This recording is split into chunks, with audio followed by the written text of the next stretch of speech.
And we need 4. We need 4.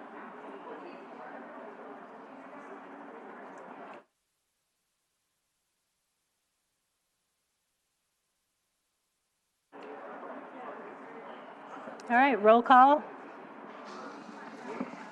Councilmember Harris. Here. Councilmember King is present. Councilmember Giarrusso. Here. Councilmember Moreno. Councilmember Green. Councilmember Morell.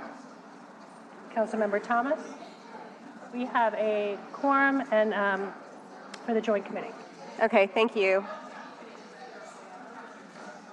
I need a gavel. Ladies and gentlemen, let's start the meeting.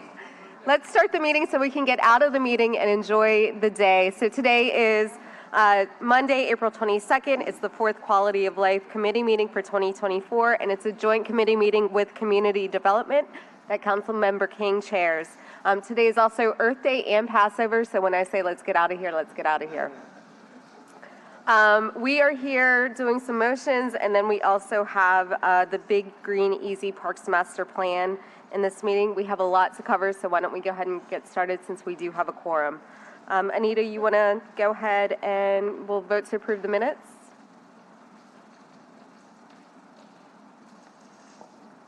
I'll move. Councilmember King seconds. 4 yeas. Minutes are approved for the quality of life meeting. Do we need to do both, Anita? We can vote in toto if we're... For both? Yeah, go ahead. Okay. The minutes are also approved for the community development meeting as well. Is it me right here? First? I see it right here.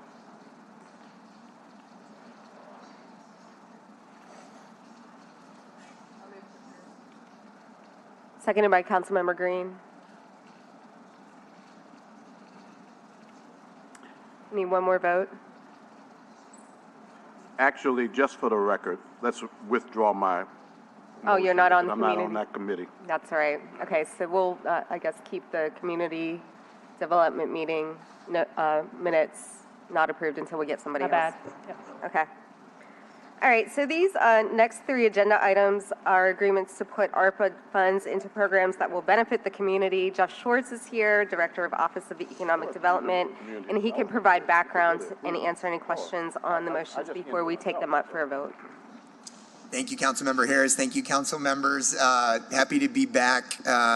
We were here, I think it was last week, at a different committee speaking about these ARPA funds that were allocated to a program that we developed in the Office of Economic Development through the $5 million allocation of ARPA money that the City Council worked with the administration on.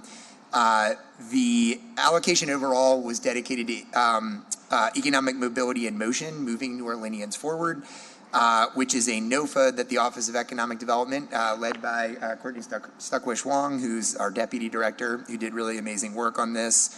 It was a $5 million opportunity. We received 52 proposals totaling over $40 million in requests, and we ultimately selected 10 recipients that are going to be serving over 3,500 individuals over the next 3 years. This NOFA was an opportunity, was really focused on economic mobility as a way to invest in New Orleanians and meet immediate needs. There's obviously a direct tie because these are ARPA funds. There's a direct tie to supporting communities that were deeply impacted during the pandemic. Because of the way that these funds work, we have to come to committee to have the motion in order to move these contracts forward. The first 3 came before committee last week, as I mentioned. The next 3 I will discuss in a moment, and we'll be back probably one more time with the last round of motions for the recipients. The 3 that are before the committee today are Educators for Quality Alternatives, Flight, and El Centro. I will share a little bit more about what each of these awardees are going to be doing with their funds. With Educators for Quality Alternatives, it will be an 18-month agreement between the city and EQA for $325,000 in ARPA funds to launch a program called the Next Steps Program. It provides 1 year of intensive support to graduates of the NET charter high schools, and that also includes financial stipends, financial literacy, and individualized employment and educational coaching. The next recipient is an organization called Flyte, F-L-Y-T-E. It's a 3-year agreement between the city and Flyte, awarding $260,000 in ARPA funds to support over 300 Black female entrepreneurs from low to moderate income households. And they do a very intensive 12-month entrepreneur and empowerment program with a great track record of success. So we're excited to be investing in that program. And then the final request before the council committee today is a 3-year agreement between the city and El Centro for $450,000 in ARPA funds to provide access to wealth building programs to 400 Latino residents in New Orleans annually, including financial wellness, small business development, tax preparation, and first-time home buyer training in a language accessible and culturally competent manner. El Centro is obviously one of our favorite partners working in the Latinx community in the region. We're excited to have this partnership and investment with them. We're obviously really excited to get these investments going and out on the street so they can start impacting our businesses and our residents. Happy to answer any questions that the committee may have, and happy to help move things forward. Thank you all. Thank you. Councilmember Green. I'm so pleased to see the city of New Orleans, subject to us approving this, of course, investing in entrepreneurship, investing in communities that have been in the past marginalized in terms of their investments. When I see an investment in Black women entrepreneurs, I'm reminded that Black woman-owned businesses are the fastest growing category of businesses in our country, as identified by the Small Business Administration. Many times people say, you all spend a lot of time on law enforcement and you spend a lot of money in law enforcement. Well, it has to happen to keep our cities safer. Hopefully these type programs, through their employment and the emphasis on entrepreneurship, will do so. But this administration and this council have been very, very focused on providing resources that impact the social fabric of our community. This is an example of what we're doing, and it's economic development. It's the Cantrell administration putting something forward after receipt of monies for the city council to consider, and the city council has been very generous in their responses to request to provide support to our community, especially the social services. So I look forward to my vote, but I know that I have a feeling that we'll be going along with these. Because that's the way this council has been. That's right. And when I go to community meetings and people say, you all focus so much attention on law enforcement, I say, well, we have to. But we also focus a lot of attention on youth, a lot of attention on entrepreneurship, and a lot of attention on areas in which our economy grows really well. Once this passes and then goes before the council, it's a great day. Let's move forward on these, and thank you for bringing this information to us. Here, here. Thank you, Councilmember. Any other questions from the dais? All right. Well, thank you, Jeff. Thank you, I appreciate Councilmember it. Harris. Anita, you want to take them one by one, and we can vote to recommend? Sure. Okay. This was, you want to, let's see, we were just presenting on 170. 170, okay. 170, 171, and 172. All right, we need a motion and a second. Okay. I make a motion to approve. Councilmember King, seconded by Councilmember Jeruso. Okay, so we have 170 is recommended for approval, Okay. and 171.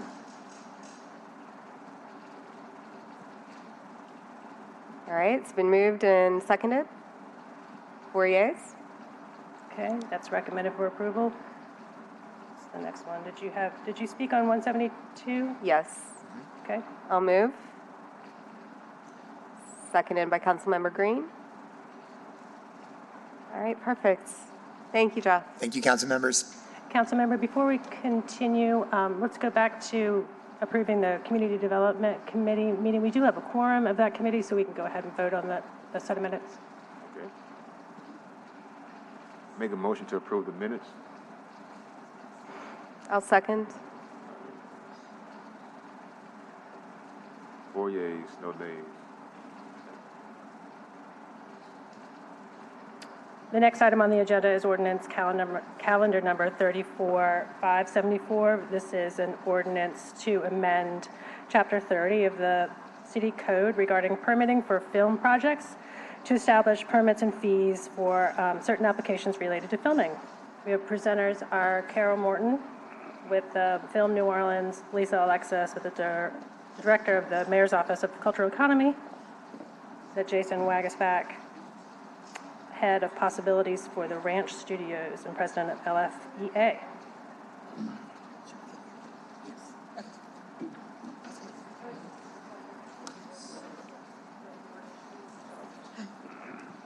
Good afternoon. Will you introduce yourselves and we can get started? Yes. I'm Carol Morton with the New Orleans Film Office as part of the Mayor's Office of Cultural Economy. Lisa Alexis, Director for the Mayor's Office of Cultural Economy. Hi, Jason Wagensback, Head of Possibilities, also known as the founder and CEO of the Ranch Film Studios in Chalmette. I'm also the president of the Louisiana Film Entertainment Association. We're ready when you are. Okay, we're ready.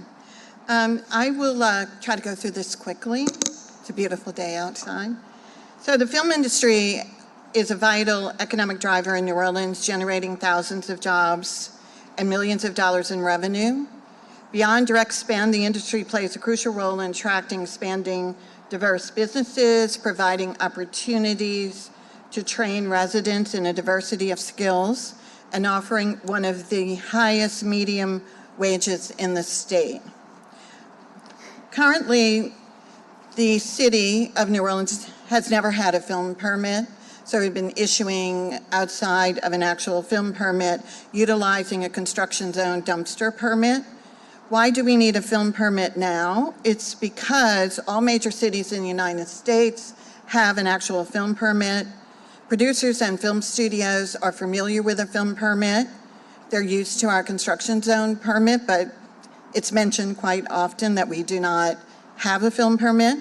The film permit will afford city departments the opportunity to clear approvals, denials, and enforcement. Not that they don't do that now, they do, but this would really codify it. A film permit will allow the city to track all film revenue directly into city government.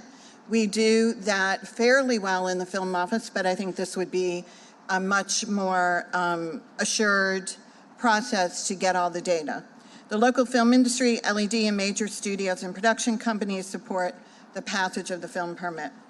The impact of the New Orleans film industry is quite large, particularly compared to other cities. So film production spent $982 million in direct spend. That's direct. That's not any kind of economic multipliers, because that's data that the film office tracks. In 2021, in 2022, they spent $1 billion. So the film industry in the past, on average, has supported 7,000 local jobs with an average salary of $68,000 plus benefits. The reason that that average wage is so high is due to the unionized industry that ensures benefits and high wage for the workers. New Orleans region payroll in 2021 was $363 million. That's what they paid to hire local residents, and in 2022 it's $314 million. New Orleans film infrastructure, there's quite a lot of film infrastructure, but I thought for interest and time that I would only list, and I don't mean only, but these are all of the stages that we have in the New Orleans region.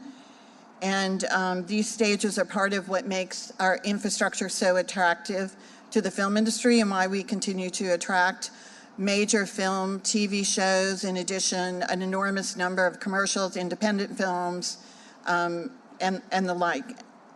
I have a list here of some of the major shows that we've done in the last 2-3 years. Haunted Mansion, Disney, Daisy Jones and the Six, Blackbird, The Burial on Amazon. You can see the list here, it goes on. And it's quite, I think, an impressive list of projects that we've been able to bring in. In closing, I wanted to mention that we have come together as a state and as an industry to create the Louisiana Film and Educational Coalition. And this is a coalition made up of the various entities organizations, nonprofits that support film education and training in the New Orleans region and around the state. So this organization was formed for the purpose of sharing resources, identifying across the state so that we can present this. This is a very important piece of the value of the film industry to the state of Louisiana, to the city of New Orleans, but also to the industry overall because of the benefit that the industry has when they are hiring local crew. So Lisa's going to go next.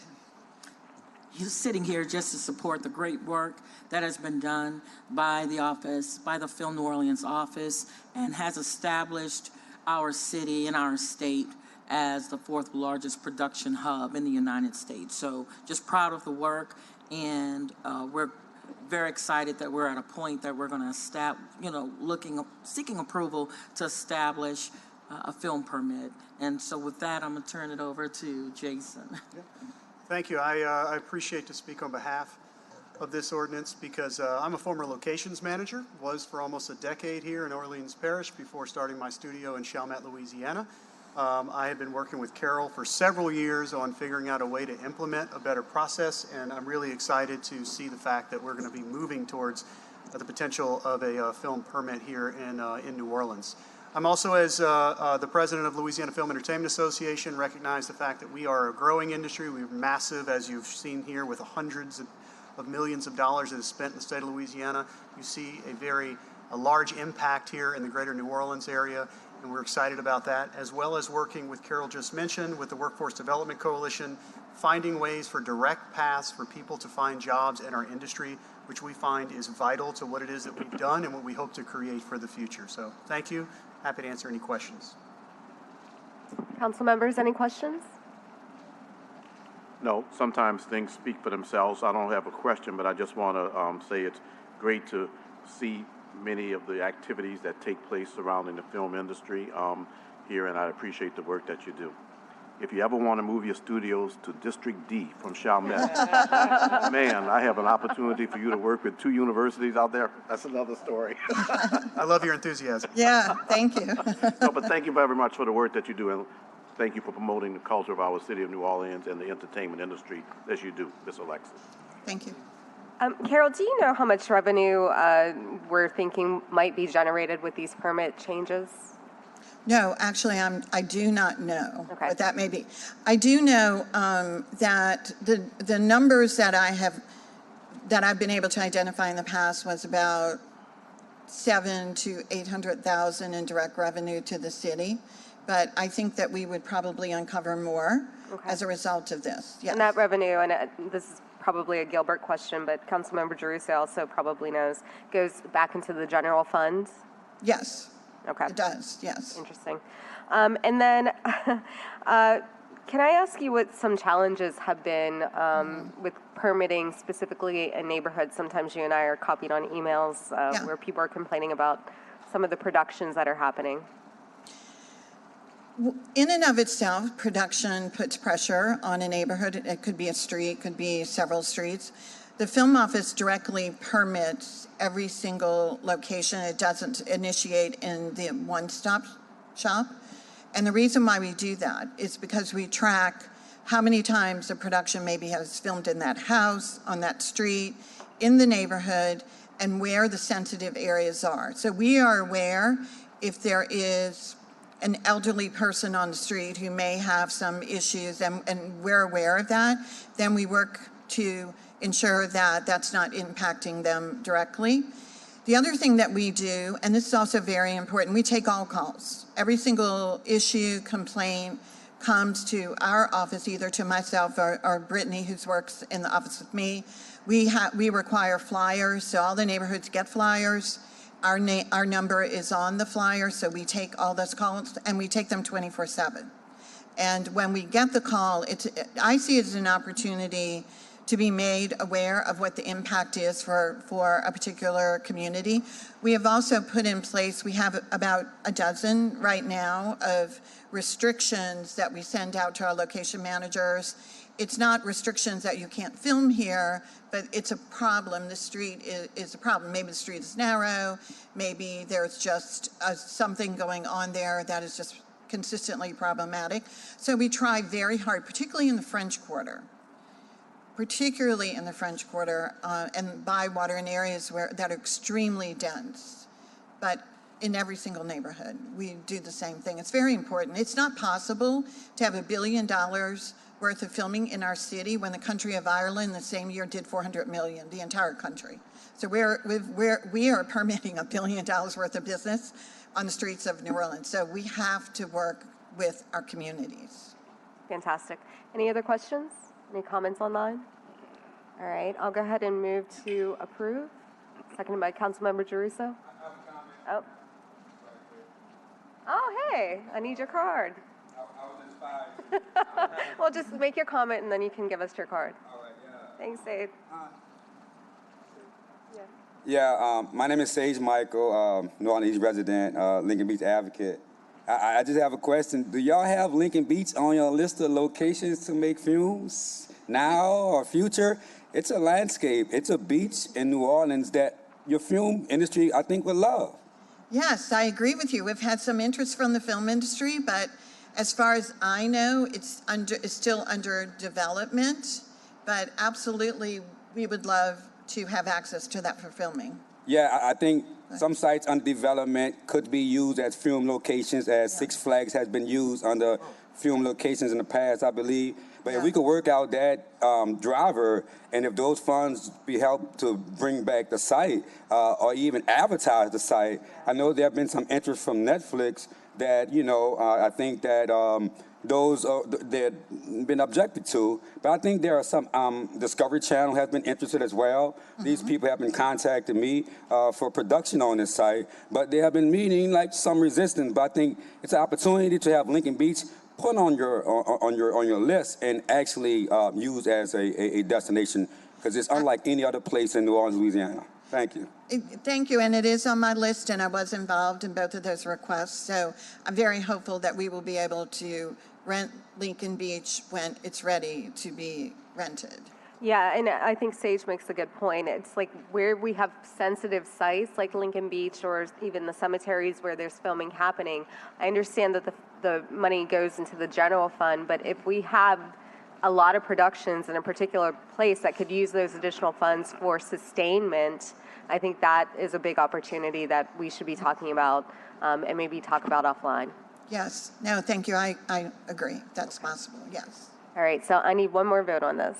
Councilmember King votes yes, and we are approved. Thank you all for your presentation. Okay, thank you. Thank you for having us. Thank you. Next item on the agenda is motion M24173, which is a motion authorizing the President of the Council to sign the Federal Financial Assistance Award Agreement between the city and the U.S. Department of Agriculture, U.S. Forest Service. We have Dan Jotras, Infrastructure Projects Administrator for the Office of Resiliency and Sustainability.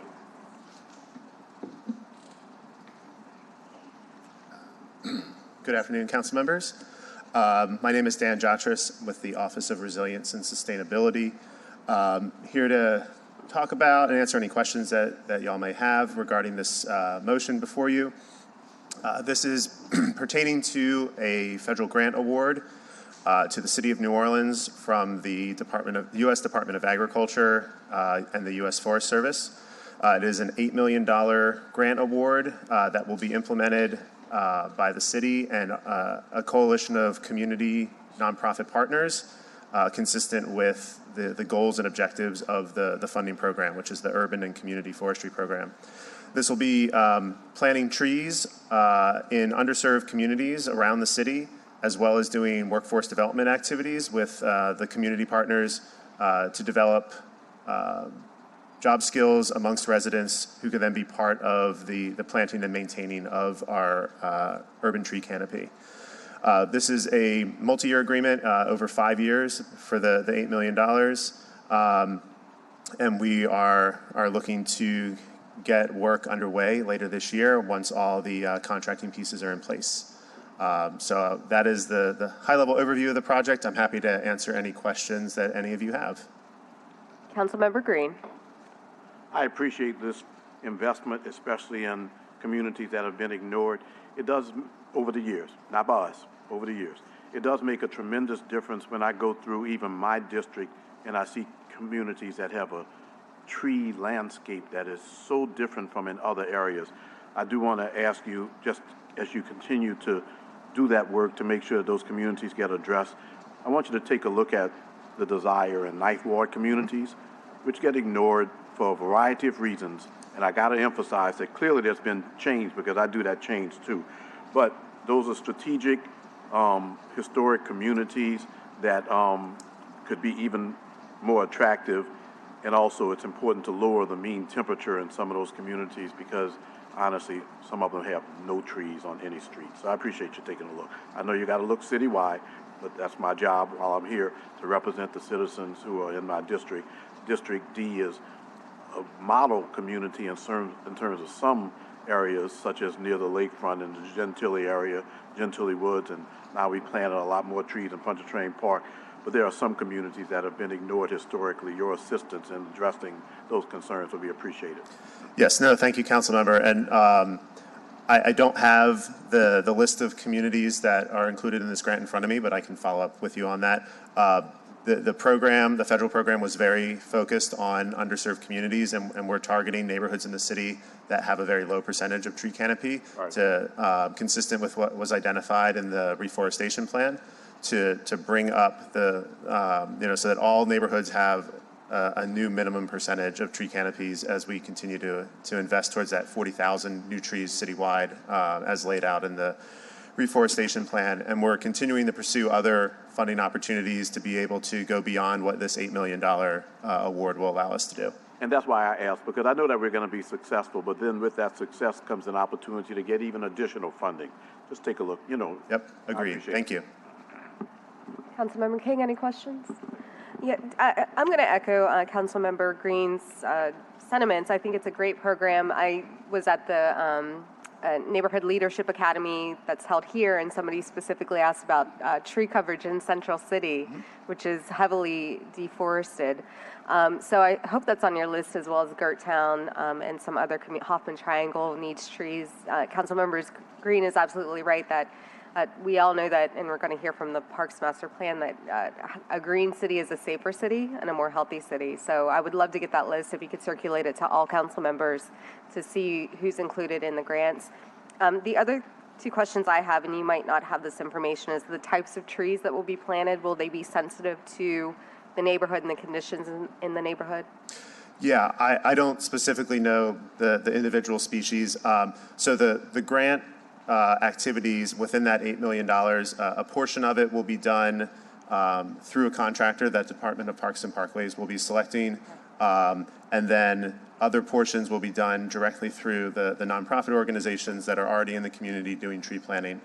So all of these trees will go through the normal Parks and Parkways permitting process to ensure that the species, the location of the trees, et cetera, are all consistent with ensuring that the tree will be healthy and will be a positive impact in the community and not have any unintended consequences, interfering with overhead power lines or other utilities underground. Yeah, and I guess on that, and I see Michael here as well, the care of the trees I think is important. So I don't know if there's money for sustainment or sustainability of the trees. We've seen where Parks and Parkways specifically last year went out and planted trees, and then because of the drought, the trees died and had to be replaced. So hopefully there's some sustainment and sustainability, as well as community outreach on care of these trees. I mean, certainly I would go and water a tree if I needed to, but I think we almost have to have and adopt the tree model to make sure that trees are cared for and they're not getting planted and dying. So I just want to follow up on that. And then Michael also knows this. A lot of times in our communities, there's a lot of concrete that has to be taken out and removed before planning can happen. So is that also in this grant? So yeah, care and maintenance of the trees will continue as part of the grant during the 5-year funding window. Yeah. That should, and the trees are going to be planted in the early part of that 5-year window, so that in the later part it will just be maintenance and care on the trees planted, so that they will be hopefully as many as possible will be, at a point in their life and that they are going to then be able to grow and be healthy trees with less maintenance as they become more established. On the concrete removal, that's definitely a concern in many neighborhoods, that there's a lot of paved spaces that we're going to have to cut concrete out of the way to be able to plant trees. I need to double check and can follow up on, because the original proposal for this was a larger budget. The USDA Forest Service had to spread the money around nationwide. We knew we had an ambitious ask, so it was partially funded. So I need to double check on the revised scope of what areas do or do not have concrete removal as part of this grant. Yeah, I think site prep is key, as someone who plants things frequently that die. So I think site prep is key, and I think that at least 2 council members up here, if not all of us, are tree people. So if you need additional funds for site prep, just come talk to us, and we can see what Councilmember Giarrusso will give you or not. Thank you, Dan. Thank you, Councilmember. All right, so I'll go ahead and move. Seconded by Councilmember Giarrusso. 4 yeas. Thank you. Thank you all. The next item on the agenda is the Big Green Easy Parks Master Plan presentation. We have Asia Howlett, with the Director of Mayor's Office of Youth and Families, Michael Karam, the Department of Parks and Parkways, Larry Barabino, CEO of North Sea.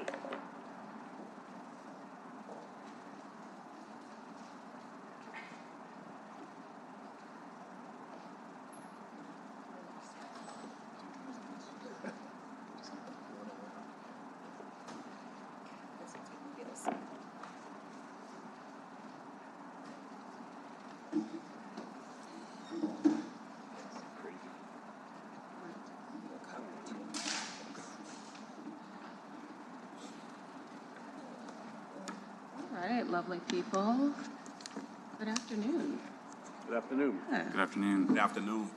All right. Well, my name's Asia Howlett, Director for the Office of Youth and Families. Michael Karam, Director of Parks and Parkways. Larry Barabino, Jr., CEO of NORD Commission. All right. We're going to talk about this Parks Master Plan.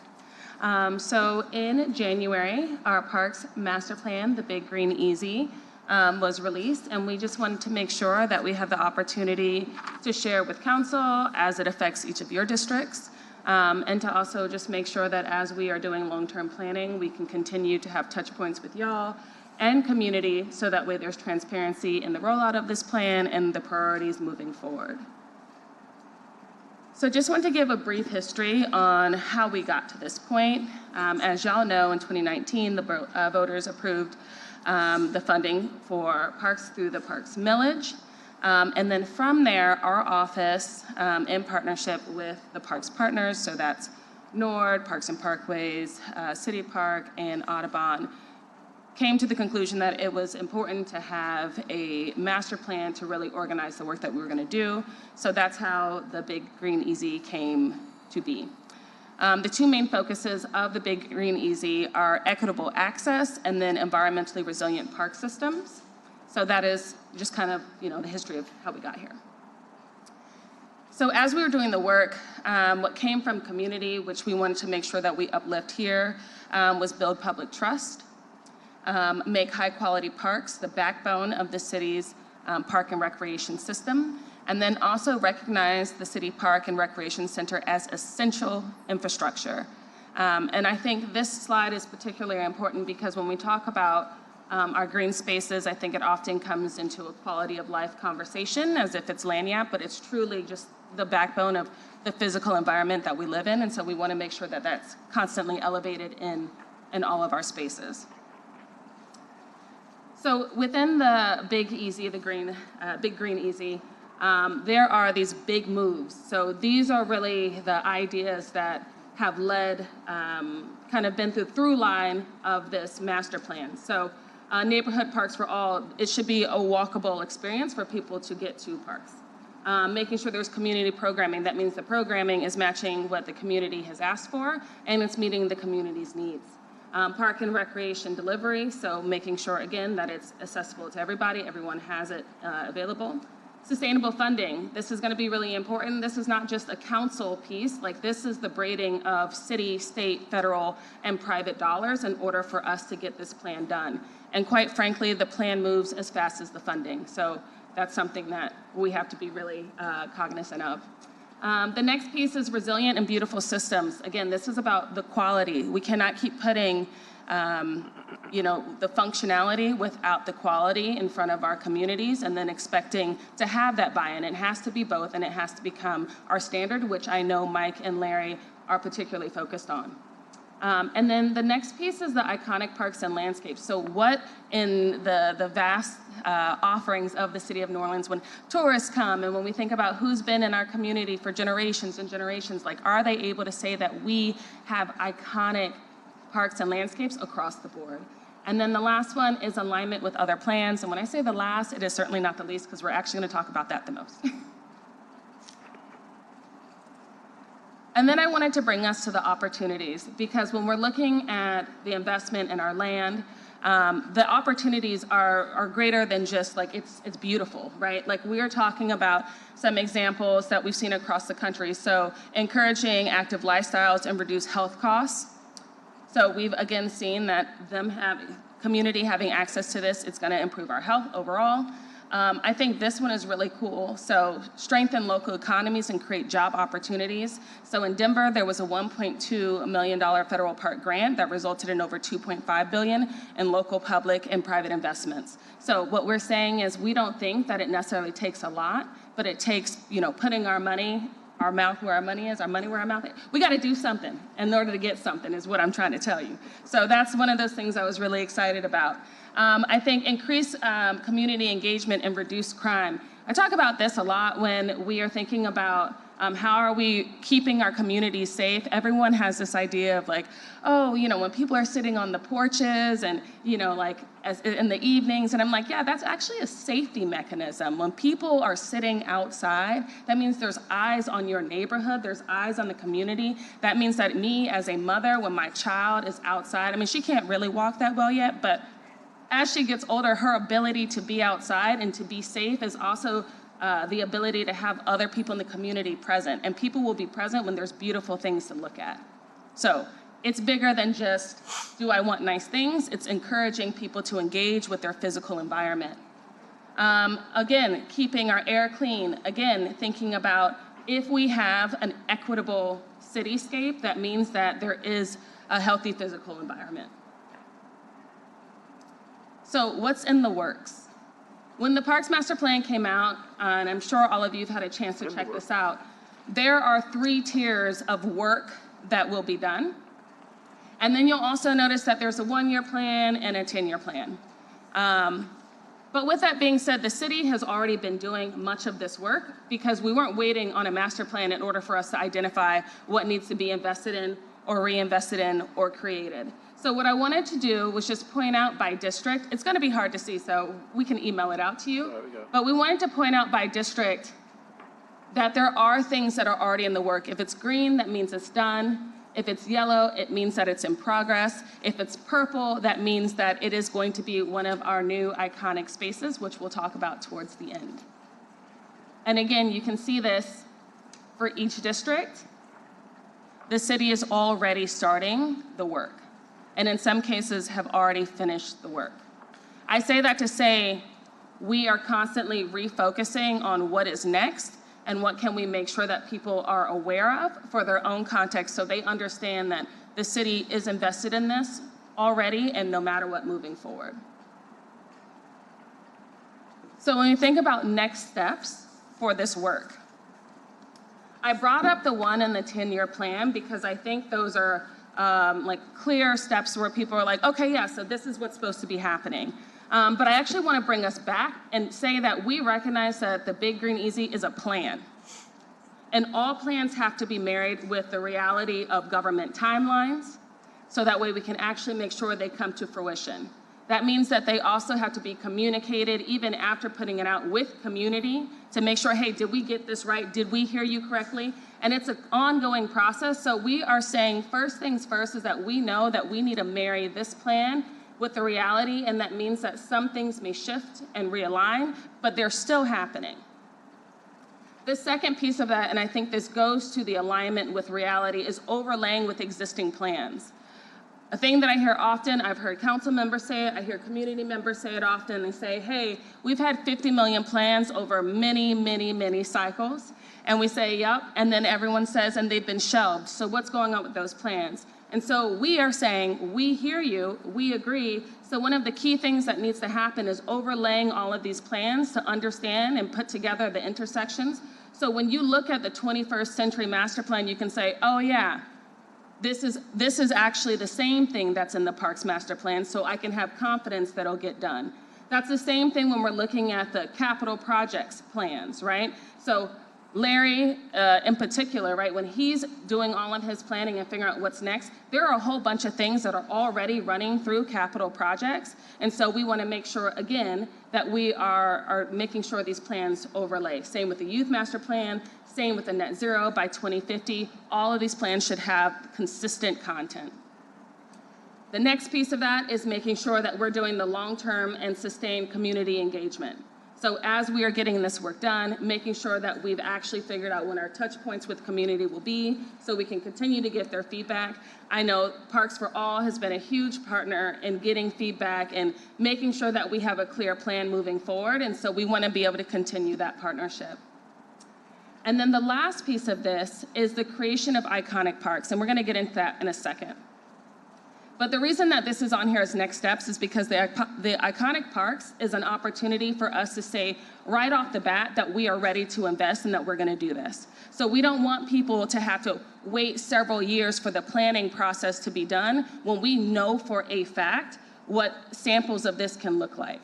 And so that's why we're going to have the iconic parks paired with the continued planning process. And in order to do that, because you're like, iconic parks, Asia, where are you getting money from? Well, we're also submitting a grant to the EPA on August 1st, so that way we can fund this and then also put money back into the parks that already exist in our city. So two things at once. So our reason for thinking about the iconic parks, we know that the majority of the Parks Master Plan is parks, right? It's an immediate win. As in, if we take care of this, that means a whole bunch of community members immediately see the improvements. And so we want to make sure that we are having a large impact relatively quickly because, again, people shouldn't have to keep begging and waiting for the same things over and over. I think another great opportunity is that we can meet the changing needs of community. One thing that you may have noticed and that I'm really excited about is that when we look at Nord Play Spaces, for example, they are focused on accessibility. So what you'll see when we look at these iconic parks is that that's just a standard as we've built all of these out. So how do we make sure that children, young people with varying needs have access to those play spaces, but also making sure that they're intergenerational. So a park in one space, the demographics of that neighborhood could have easily changed over a few generations. So we want to make sure we have walk paths. We want to make sure that we have shading. We want to make sure that we have spaces for young people so that way everyone has something when they go into these spaces. And then the last piece is the creating momentum around long-term investments. So again, I fully believe that when people are able to see that they are doing this, then it's going to be easier for us to get that rated funding from state, federal, and the like, and private in order to get this work done.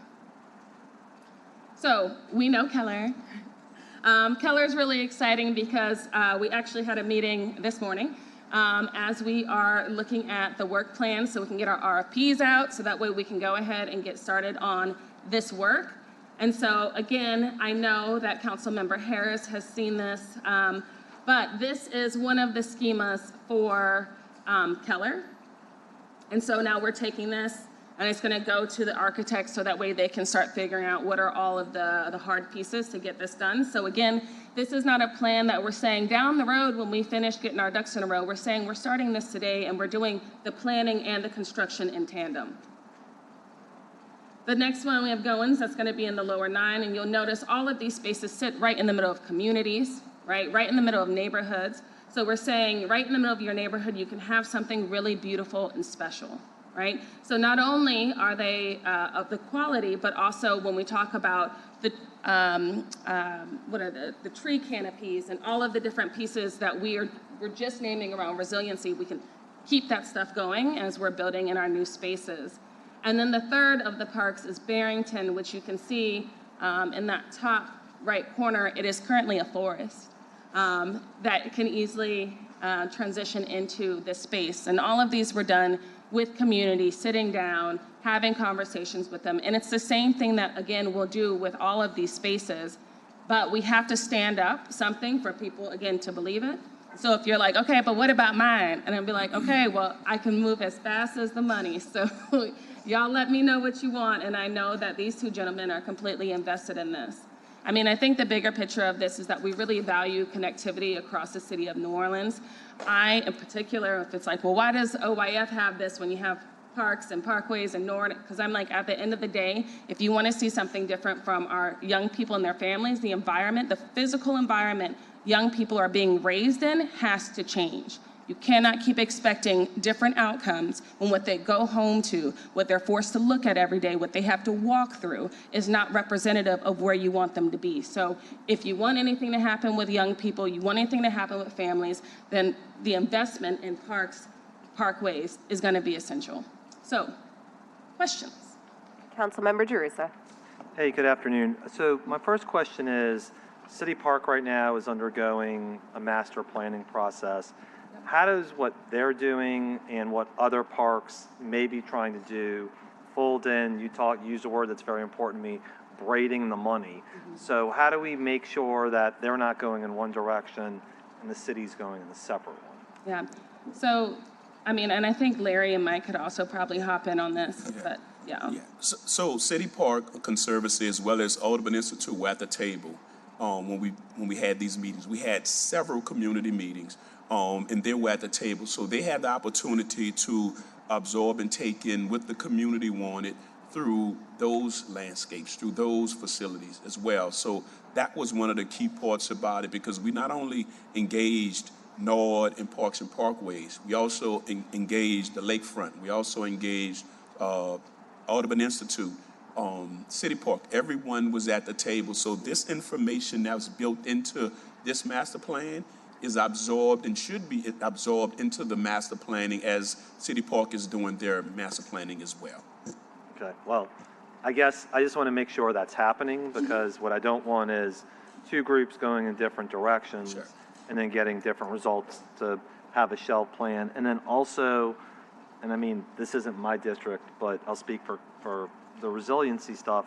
I just want to make sure that's getting folded in too. Yes. Because making sure that we have retention, and if we're having problems spending monies in different places that are attended to or are parks, that we're focused on that aspect as well. Sure. And so when you look at the overarching master plan, a lot of it really focuses on NORD facilities. A lot of it focuses on Parks and Parkways facilities because of the multiple footprints throughout the city. Because as we know with City Park, it's one footprint. But when you look at NORD and Parkways, who probably add up to 200 properties throughout the city, you know, those were things that were definitely looked at. But also with that, when you look at the master plan, it calls for building out acreage type facilities. Because we're a landlocked facility, the conversation came about with the schools, the school board land, on how we can utilize that, and of course how we can grow from having one park in a community that's hosting NORD games to one complex where we're hosting multiple games in the city of New Orleans instead of going from park to park. Because right now the biggest challenge NORD face is we want to bring the games to the community, but historically when these playgrounds were built, there were no parking lots, because the playgrounds were built for the communities. And one thing that we heard from the community is yeah, it's great to have the games there, but we have nowhere to park when there's a game in my neighborhood, right? And so those are some of the things that stands out on the NORD side of saying, hey, we need to look at overarching, getting property from the school board or from the housing authority that's acres, and building baseball quads where that we can host games at this facility in this space and also have proper parking. Thank you. Councilmember Green. I want to start off by congratulating and thanking you for the work that NARD did with the school board to help move Willie Hall forward.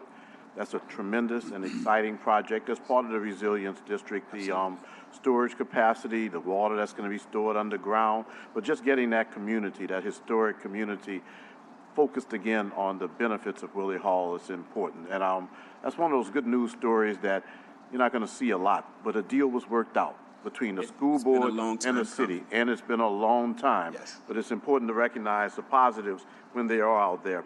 I raised my children, here I go again, right? I raised my 3 children, my 3 college graduates in the city that I enjoy, New Orleans. Yes, I have a student in medical school, one who's on his way to law school, and I have a son who finished in Tulane. The backdrop against that is that we played and participated in a lot of activities in our parks. That makes our city special. I kind of like humidity in some respects, and also the temperature, which is hot here, because it also keeps our parks a little bit greener than in other places. I spent years in Massachusetts. It's a mess during the winter. It looks terrible. People don't play. They don't participate in activities. Here you can walk in November and then again in February through our parks. So I just want to emphasize what Ms. Howlett said, that if we want our people to feel as good as, for example, others feel about the city of New Orleans, we have to make sure that our children see something positive as often as possible. That's why I focused a lot on blight reduction, but also I focused on planting trees, for example. And also, I'm just so pleased that we have an opportunity to work with Park and Parkways because it's so important. We created a new park in Gentilly, something that the public is taking advantage of with trees being planted. So it's just important to recognize that maintenance of parks and growth of parks does make a difference in the way people feel about the city of New Orleans. It does make a difference when people choose to return to the city of New Orleans. Maybe it's because they like some of the same things that I see. I can't put my finger on it, but I'll tell you that I feel a lot more young people are coming back to the city of New Orleans. Some of my children's friends are choosing to go away to school and come back to the city of New Orleans. One of the reasons may be that we have attractive facilities such as these that they can take advantage of. So whatever we can do to enhance our parks, and I know sometimes it's going to involve asking us for resources, it's something that is well worth the investment. And I look forward to supporting each of you all as we continue to move forward with that investment. Can I also add, I think it was brought up, so for each of the spaces that we're talking about, these iconic spaces, they do have that water resilience piece built into it. So that is something that we had considered. And then additionally, in the spaces just overall, as we're looking at the Office of Resilience and all of these other plans, we're saying that as a standard for the things that are built in our community, they have to be responsive to our environmental needs. And so that's actually, although we talked about it in this space, that's actually been something that has been on the table already. So I wanted to name that. And then also when we're talking about the Parks Master Plan, we decided to hone in on kind of those play spaces, but the plan looks at all of the greenways, all of the blueways. It is looking at the totality of our land. And the reason for that, again, if we think about the connectedness, even if something doesn't become an active park, we still want to make sure that the land is I was about to say the land is engaged, but like truly making sure that not everything has to have a full like playground on it. Like some things, I was talking to Miss Beth and Miss Deb over in the lower 9, and one of the things they said, like they were like, why can't we just have a flower field? And I was like, yeah, like you don't have to just have vacant, empty plots of, like you could have a variety of things. So, I mean, that's what we're interested in looking at. What are all of the possibilities for what this land could look like? So I just wanted to throw that out there also. Just to add to what Asia's saying about access to green space, part of what Parks and Parkways has been doing in Gentilly and in other neighborhoods ties into what this plan identifies, in addition to focusing on the initial assessment of all green spaces in the city, not just with the 4 park partners, but with the Lakefront Management Authority, school board property, sewage and water board property. It's focusing on areas where they lack a 15-minute walkable score. So the parks that we have focused on, Councilmember Harris, and Councilmember Thomas, and Councilmember King, in terms of these 3 parks at Keller, Goins, and Barrington, is to identify green spaces, or in the case of Keller, lack of a green space, of areas in neighborhoods that have traditionally been underserved, that are a good starting point to use funds that we already have access to. In the case of Keller, it's with funds from the council, and we're tying that in with ARPA funds, and in Barrington and Goins with ARPA funds as well. So whereas prior to this vision plan, NORD, Parks and Parkways, and Audubon and City Park have been focusing on basic improvements of lighting, trees, equipment. It's getting that initial assessment through this master plan and focusing on those basic improvements, focusing on areas that don't have access to green space and parks, and then taking it to the next step of coordinating between the park partners and, as I mentioned before, the groups that are not traditionally seen as park partners but manage significant amounts of green space, and then focusing on how this master plan can do what is similarly being done with city parks, which is focus on next steps of organization and sources for funding. Councilmember Green? Where praise is due, I give praise. I mean, I'll fuss with people later on if necessary, but I want to thank Mike Karam for the work that resulted in the creation of the park in Gentilly Terrace. Do you see what happened once that got created? The residents planted 21 trees, and they wanted the fence to be taken down so it could be more like a space where they and their children could walk on at any time. And those things were done very quietly. Those are the positives that I see going on when we create new green space and give public access to it. I hope that one day, once the Resilience District is done, for example, and some of our parks are finished, I appreciate, for example, Larry, with Bow Playground, the new equipment that we put in place there. I hope that one day there's a time when people say, you know something, I'm going to New Orleans because of all of the parks. I'm going to walk in this community because I can go from one park to the other and see a lot of positives. I can see water retention projects. I can see playground equipment. I can see new trees and see them sprouting. I think that that's possible if we continue to move in the direction in which we're moving. So thank you all to all of you for your work. Councilmember King? Well, thank you, Councilmember Harris. Like Councilmember Green, I want to give praise where it's due, and I want to thank Mr. Barabino and the 18th Ward of wrapped up a very successful soccer program over at Norman Park, and they had it was dozens of kids from different backgrounds and ethnicities and ages playing soccer together at Norman Park. And not only was that a success, but people kind of stopped by and say, "What's going on over there?" And they brought their kids to the the playground area and the basketball court. So a couple Fridays when they had practice, I would just sit back and watch the park look like it did when I was a kid. You have 10, 15 teens on the basketball court. You got about another 20 toddlers or so playing on a soccer field or the football fields, and you got another 10, 15, 20 kids with their parents at the jungle gyms. You got like 100 kids, 100 people plus, spaced out all over the park, and I haven't seen that in a while. And that's an example of what we're trying to do with our parks and bring everybody together, no matter where you're from or where you're going in life, but they have that park space where you can go in and relax and have some recreational activities. But so I want to say thank y'all for that. No buts. I want to say thank you for that successful soccer program with 18th Ward and NARB being a partner with that. Mr. Cameron, I do have a question about Brechtel. We got a lot of progress going. A lot of people are excited about the grass being cut. What's the future plans, just for the people listening or maybe in the audience, what's the future plans for Brechtel? Not so much in the far future, but as far as just the grass being cut and maintenance with that. So Brechtel Park. And, I'm sorry. And the adjacent Brechtel Golf Course. Right? Not park, golf course. But the two combined add up to close to 180 acres of park space. Brechtel Golf Course hasn't been open since Katrina.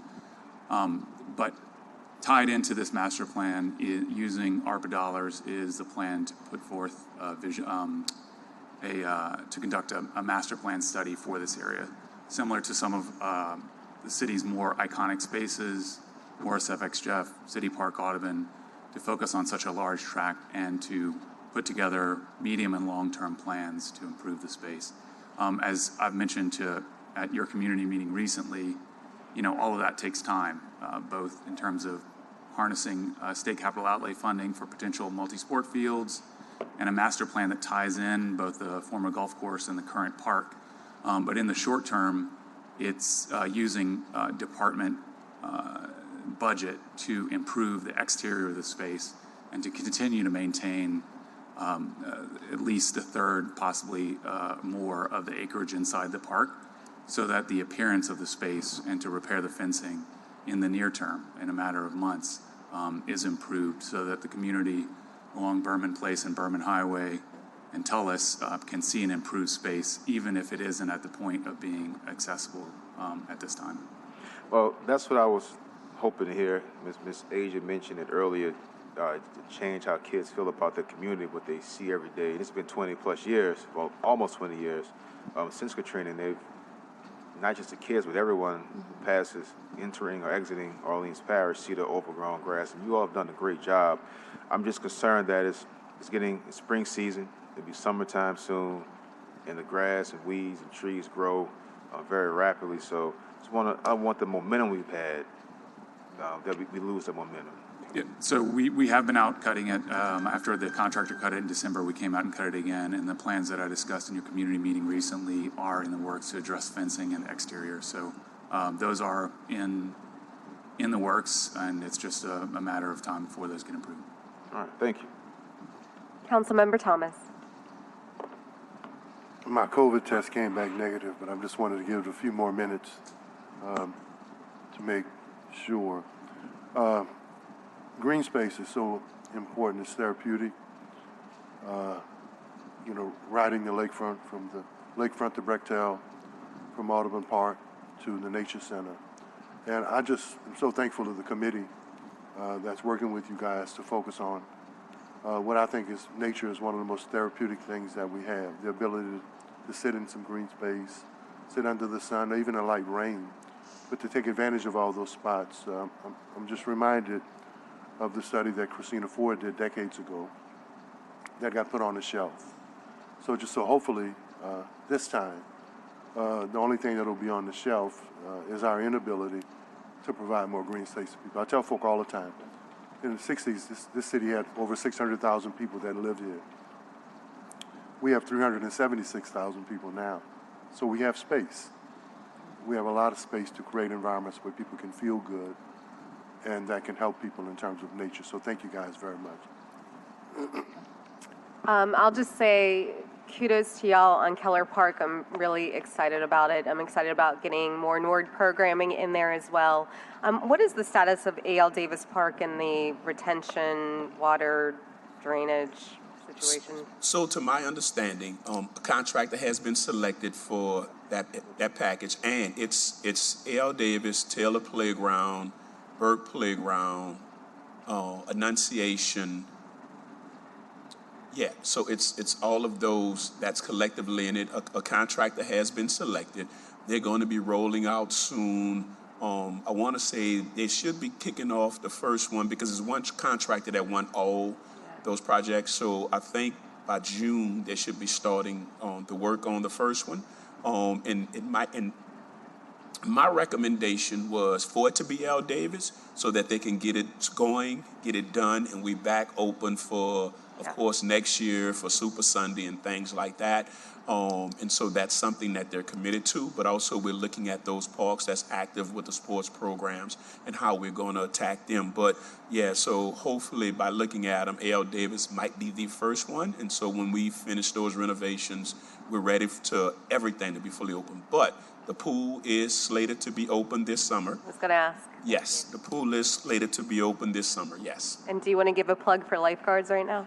Yes, always looking to hire lifeguards, 15 years old and older with a work permit.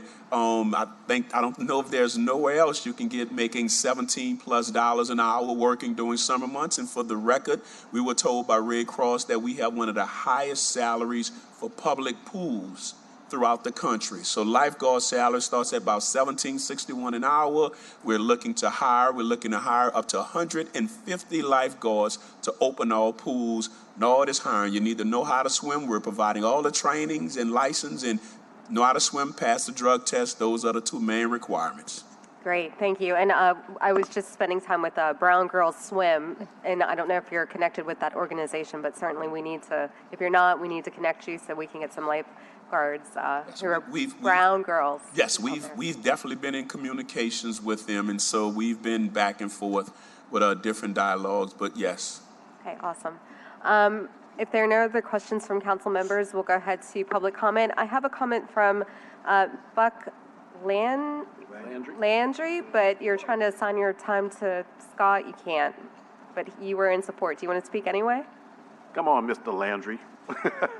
He's been around for a while. I've spoken to some of y'all already. One of my biggest concern, like Councilman Thomas's concern, is that this study not be put on the shelf and forgotten about. And I'm part of the Parks for All, a nonprofit community group, which is very instrumental in helping this get done. I'd like also to point out that this is a 10-year plan, and community involvement needs to be there as well as innovative financing. And we are here to help the council get this all done, coordinated. And 10 years from now, we can tell ourselves, job well done. But I know sometimes you have time limits, and I'll see any time I have left to our president of the association. Thank you. You can't see time, but come on up, Scott Howard.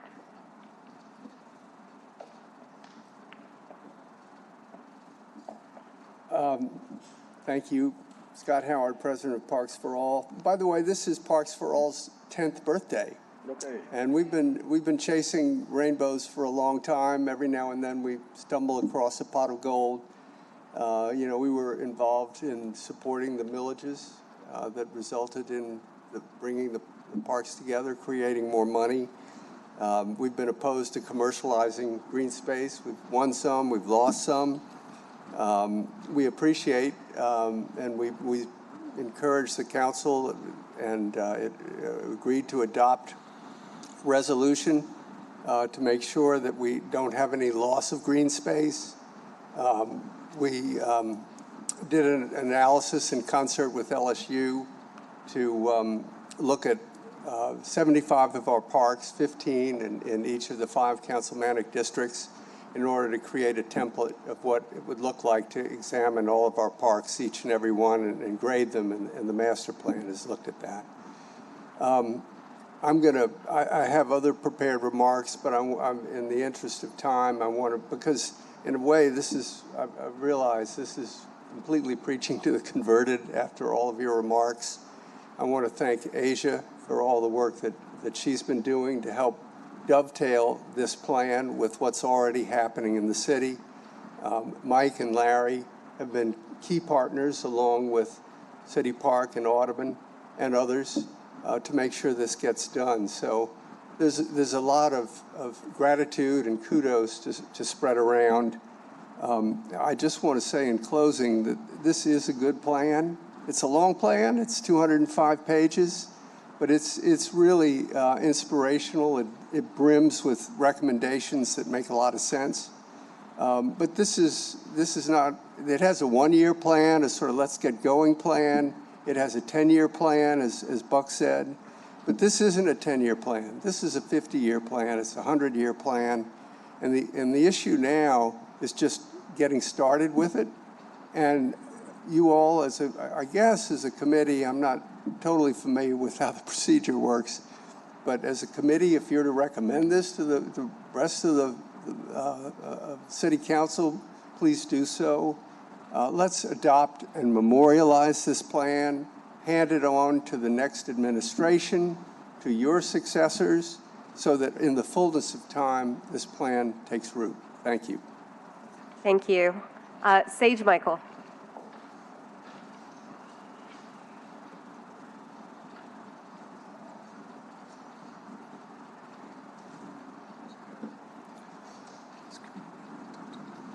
All right, thank you.